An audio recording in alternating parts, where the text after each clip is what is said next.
जय श्री कृष्ण।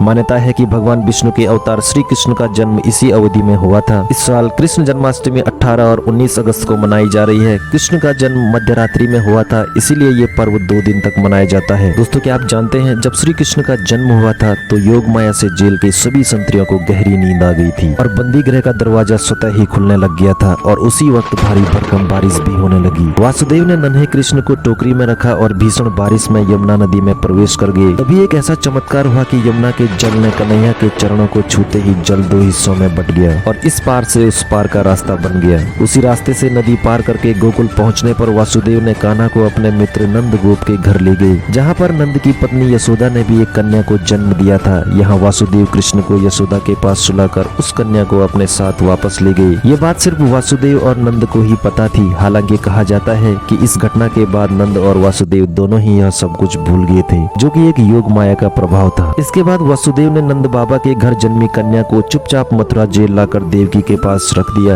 और जब कंस को देवकी के 8वें संतान की खबर मिली तो उसने उस नवजात कन्या को जैसे ही मारना चाहा, वह कन्या अचानक कंस के हाथों से छूटकर आकाश में पहुंच गई और अपना दिव्य स्वरूप प्रदर्शित कर कंस के वध की भविष्यवाणी की। इसके बाद वह भगवती विंध्याचल पर्वत पर लौट गई, जिसे आज भी विंध्याचल देवी के रूप में पूजा जाता है।